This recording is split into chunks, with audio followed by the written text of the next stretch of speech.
Degree కాలేజీకి 4 ఎకరాల జాగా మస్తట. ఇప్పటి నుంచి కొత్తగా డిగ్రీ కాలేజీలు ఏర్పాటు చేయాలంటే 4 ఎకరాల జాగా అనేది ఖచ్చితంగా ఉండాలంటారు. పట్టణాల్లో అయితేనేమో 4 ఎకరాలు ఉండాలి. ఈ గ్రామాలలో అయితే మినిమం 8 ఎకరాలు తప్పనిసరి. ఇంటర్లోను అర్బన్లో 2, రూరల్లో 4 ఎకరాలు ఉంటేనే అనుమతి. జూనియర్ లెక్చరర్లకు బీఈడి టెట్ ఉండాలి. ఇంటర్ వొకేషనల్ కోర్సులను ఐటీఐ లేదా పాలిటెక్నిక్ లో విలీనం చేయాలి. సో ఇంటర్ వొకేషనల్ కోర్సులను ఆల్రెడీ మళ్ళీ ఇంటర్ కాలేజీలు ఉంచుతున్నట్టుగా ఐటీఐ లేదా పాలిటెక్నిక్లలో విలీనం చేయాలి. సర్కారుకి ఇచ్చిన నివేదికలో విద్యా కమిషన్ సిఫార్సులు. సో ఈ విద్యా కమిషన్ ఇచ్చిన సిఫార్సుల గురించి కొన్ని చాలా ముఖ్యమైన విషయాలు నేర్చుకోవాలి మనం. ఇట్లా ఎన్ని ఎకరాలు ఉండాలి, ఎట్లుండాలి, దాంతో పాటు ఇటు పాలిటెక్నిక్ ఏదైతే డిప్లొమా కోర్సులు ఉన్నాయో దాని నుంచి లాటరల్ ఎంట్రీ అంటే డిప్లొమా చేసిన తర్వాత 3 ఏళ్ల కోర్సు చేసిన తర్వాత బీటెక్ కి అంటే ఇంజనీరింగ్ విద్య కోసం డైరెక్ట్ గా 2వ సంవత్సరంలో ఎంట్రీ ఉండేది ఇది వరకు. ఇప్పుడు దాన్ని తీసేయాలని సిఫార్సు చేసిరు విద్యా కమిషన్ వాళ్ళు. అంటే ఇప్పటికైతే తీసేయాలి, ప్రస్తుత విద్యా సంవత్సరానికి అయితే తీసేయాలంటారు.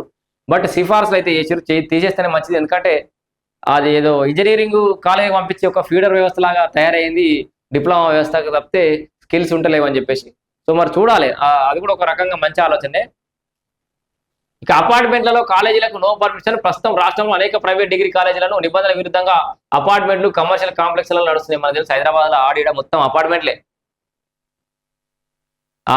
ఫైర్ సేఫ్టీలు, ఇట్లాంటి ప్లే గ్రౌండ్లు, చిన్న చిన్న క్యాంటీన్లు, సరిపడా వాష్రూమ్స్ ఇట్లా ఏముండయి. తలకాయ నొప్పి కాలేజీలు చాలా ఉంటాయి. సో మొత్తానికి అయితే విద్యా కమిషన్ అనేక సిఫార్సు ఇచ్చింది. ఒకసారి 2వ పేజీలో చూద్దాం ఇంకేమన్నా.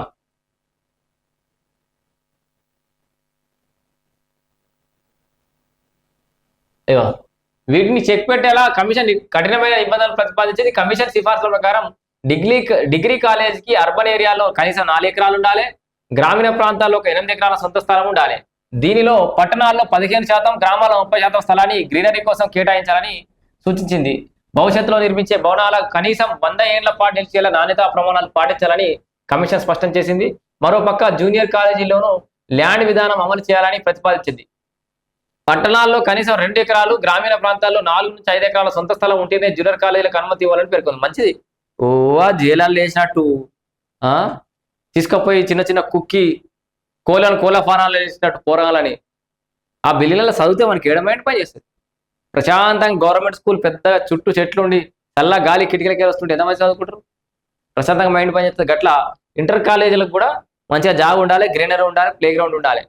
ఇంటర్ కాగానే వాడు ఏదో అయిపోయినట్టు కాదు. ఇంటర్ 10th అయిపోగానే వాళ్ళ లైఫ్ అంతా జైలు వేసినట్టు అవుతుంది. వాస్తవానికి 10th దాకా జైలు అనుకుంటాం, కానీ 10th తర్వాతనే జైల్లో వేసినట్టు అవుతున్నాయి కాలేజీలన్నీ. విశాలమైన క్యాంపస్లు ఎక్కడ ఉండలేవు. పట్టణాల్లో కనీసం 2 ఎకరాల, గ్రామీణ ప్రాంతాలు 4 నుంచి 5 ఎకరాల సొంత స్థలం ఉంటేనే జూనియర్ కాలేజీకి అనుమతి ఇవ్వాలని పేర్కొంది. అలాగే మూస పద్ధతిలో జరిగే పరీక్షా విధానానికి స్వస్తి పలికి 30% మార్కులు ఇంటర్నల్స్, అసైన్మెంట్స్, ప్రాజెక్ట్ వర్క్లను, మిగిలిన 70% మాత్రమే ఎక్స్టర్నల్ రాత పరీక్షలు కేటాయించాలని సూచించింది. మంచి ఆలోచన. ఏం లేదు, రుద్దుడు ఆయనతో ఎగ్జామ్స్ రాగానే పుస్తకాలు చదివితే బట్టి రాస్తే అయిపోతుంది, ఎంత కొంత పాస్ అయితే. ఈ అసైన్మెంట్లు కానీ, ఇంటర్నల్ మార్క్స్ కానీ ఇవన్నీ మంచి ప్రాక్టికల్స్ చేయించి రాత పరీక్ష ద్వారా తక్కువ ప్రాక్టికల్గా ఇది మైండ్ సెట్ అయ్యేది. ఎఫ్ఆర్ఎస్తో స్కాలర్షిప్స్ కు లింకు. సో కాలేజీలకు డుమ్మా కొట్టే విద్యార్థులు చెప్పకుండా కాలేజీలకు రాని లెక్చరర్లకు చెక్ పెట్టేందుకు టెక్నాలజీని వాడాలని కమిషన్ అభిప్రాయపడ్డది. ఇప్పుడు రోగం తిరుగుతుంది పొరగాలకి. రాష్ట్రంలోని అన్ని ప్రభుత్వ, ప్రైవేట్ డిగ్రీ కాలేజీల్లో ఫేషియల్ రికగ్నిషన్, బయోమెట్రిక్ విధానాన్ని తప్పనిసరి చేయాలని సూచించింది. అటెండెన్స్ పక్కాగా ఉంటేనే స్కాలర్షిప్లు, ఫీజు రియంబర్స్మెంట్లు అందేలా చర్యలు తీసుకోవాలని ప్రతిపాదించింది. మరోపక్క రాష్ట్రంలోని ఎయిడెడ్ కాలేజీలన్నింటినీ ప్రభుత్వమే చట్టం ద్వారా స్వాధీనం చేసుకోవాలని సూచించింది. వాటిని పూర్తిగా ప్రభుత్వ కాలేజీలుగా మార్చి పేద విద్యార్థులకు ఉచితంగా లేదా తక్కువ ఫీజుతో విద్యను అందించాలని కోరింది. బాబా ఇక టీచర్లు ఫేషియల్ రికగ్నిషనే, ముఖం చూస్తే అటెండెన్స్ పడితేనే ఆయనకు జీతం. విద్యార్థులకు ముఖం కనబడి అటెండెన్స్ చేసుకుంటేనే స్కాలర్షిప్. తద్వారా కాలేజీలకు అటెండెన్స్ పెరుగుతుంది. వాడు 90% అటెండ్ అయితే కనీసం ఎంతో కొంత నేర్చుకుంటాడు. ఆ క్యాంపస్లో సచ్చినట్టు పడి ఉంటాడు కాబట్టి కనీసం పాస్ అయ్యేంత పరిజ్ఞానం మనం సంపాదిస్తాడు వాడు. ఇన్ని రోజులకు ఒక మంచి నిర్ణయం తీసుకోరు. ప్రిన్సిపల్ పోస్టుకు పరీక్ష పెట్టాలని కూడా సిఫార్సు చేసిరట. సర్కారు డిగ్రీ కాలేజీల పాలన వ్యవహారాలను వికేంద్రీకరించాలని కమిషన్ ప్రతిపాదించింది. ఇప్పటి వరకు కమిషన్ ఆఫ్ కాలేజియేట్ ఎడ్యుకేషన్ పరిధిలో అధికారులను జిల్లాల వారీగా బదిలీ చేయాలని సూచించింది. ప్రతి ప్రభుత్వ కాలేజీకి ఒక గవర్నింగ్ బాడీని ఏర్పాటు చేసి దానికి జిల్లా కలెక్టర్ను చైర్మన్ గా నియమించాలని పేర్కొంది. సర్కారు డిగ్రీ కాలేజీ ప్రిన్సిపాల్ పోస్టులను ఇకపై ప్రమోషన్ల ద్వారా కాకుండా ఓపెన్ రిక్రూట్మెంట్ అంటే పరీక్ష లేదా ఇంటర్వ్యూ ద్వారా భర్తీ చేయాలని చెప్పింది.